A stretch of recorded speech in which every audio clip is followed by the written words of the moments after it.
2020 é ano de Olimpíadas em Tóquio e também eleições municipais. E não vai demorar para começarem as disputas, que dessa vez pode ter ainda mais uso de tecnologia.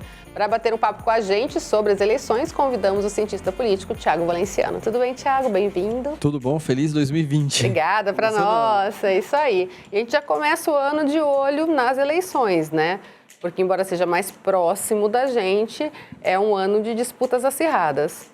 Disputas acirradas e um ano assim que a gente vai ver muito política acontecendo na nossa casa, praticamente, porque é um ano de eleição municipal, é um ano, talvez de eleição mais especial que tem. Por quê? Porque é quando o eleitor vai ter contato com os principais políticos que vivem e governam a sua cidade.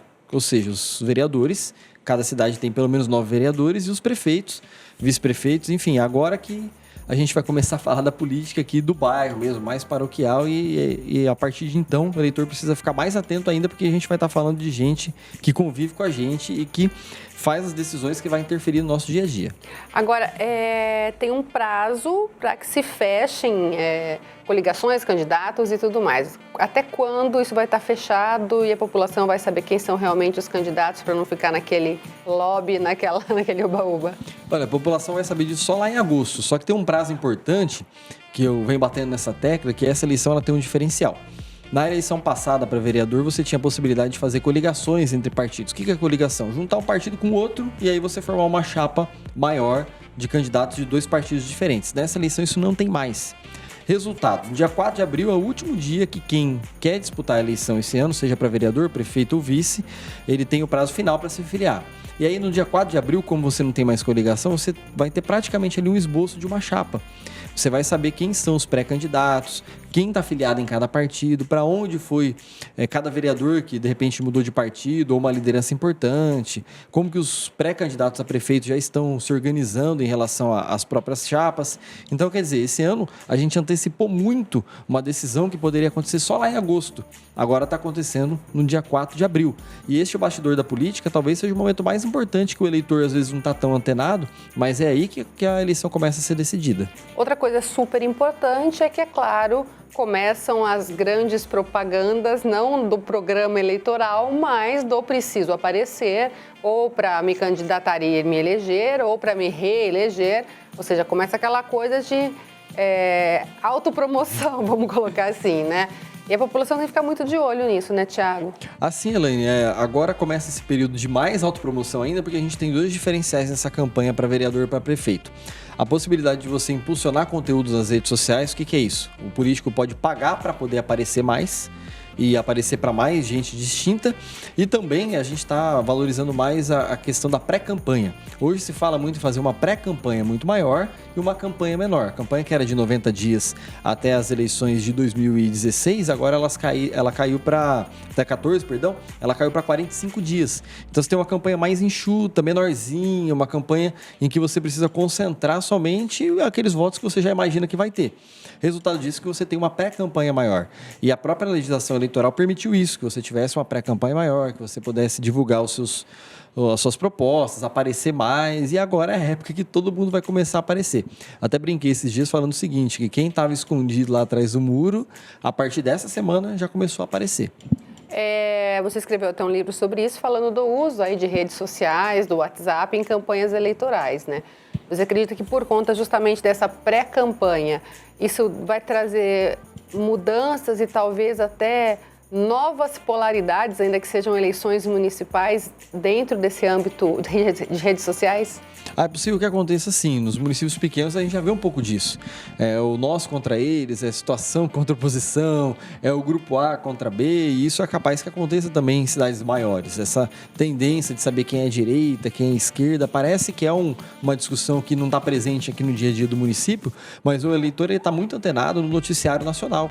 Ele está preocupado com as coisas que acontecem em Brasília, no noticiário internacional agora, mais ainda. A guerra não, os bombardeios. Exatamente. Então o eleitor está de olho em tudo que está acontecendo no mundo, né? Hoje, com a velocidade de informação pelas redes sociais, ele está muito mais antenado e eu acredito nisso, que o eleitor está cada vez mais conhecendo sobre os cenários, os bastidores da política.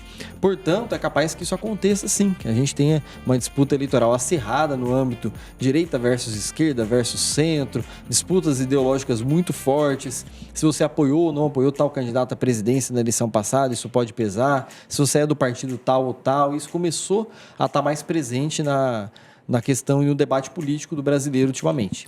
Agora, isso também faz com que a gente esteja muito atento e, sobretudo, não só quando receber, mas se decidir repassar em relação a fake news, né? Assim, cada vez mais atento.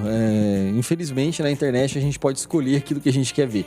E eu falo, por que infelizmente? Porque a gente tem que estar preparado quando o assunto é política, de tentar pelo menos ouvir vários lados de uma mesma notícia. Isso é muito importante.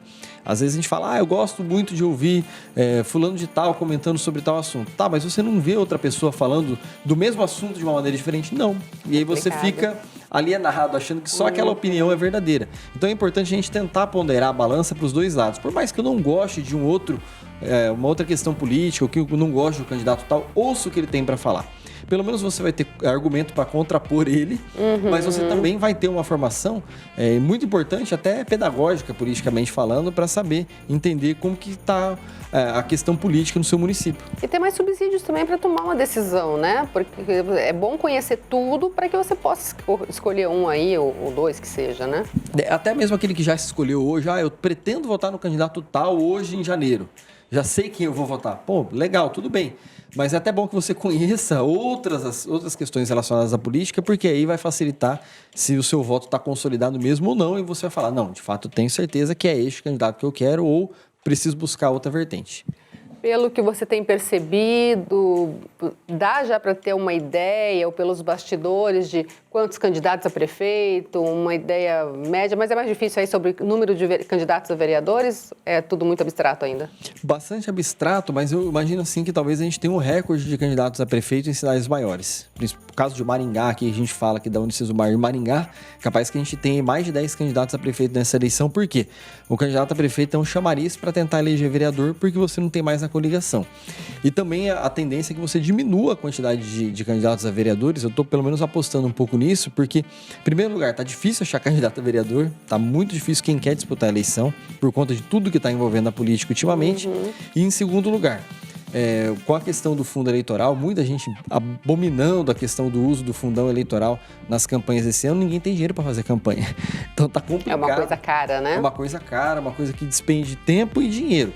E aí a tendência é que você diminua um pouco a quantidade de candidatos a vereador e que as pessoas apostem mais em nomes que já têm uma estrutura política um pouco maior.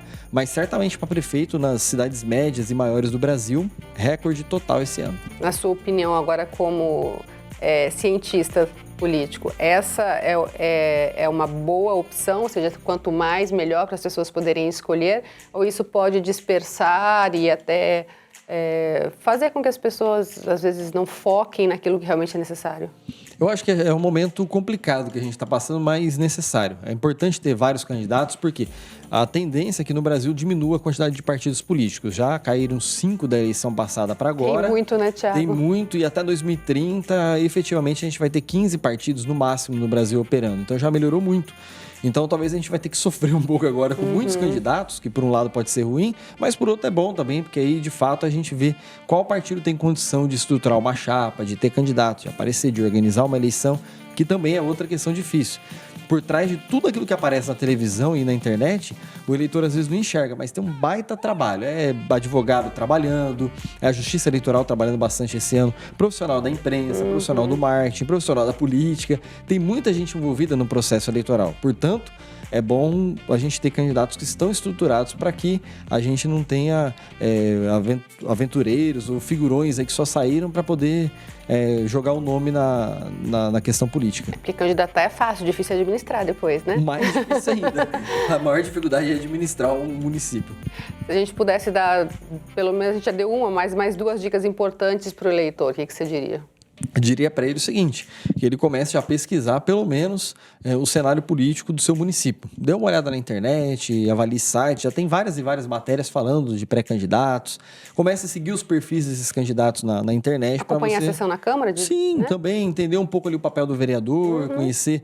Na Câmara hoje dá para você assistir sessão online, na maioria das câmaras do Brasil já está sendo transmitido online, verificar a votação dos vereadores, como ele votou em cada projeto polêmico, enfim, fazer esse seu papel de cidadão. Custa tempo isso? Custa. Eu costumo dizer que a democracia é trabalhosa. Se fosse fácil, não era democracia. Mas a gente precisa fazer o nosso papel, ainda que seja de casa. Legal. Muito obrigada, viu, pela participação aqui com a gente.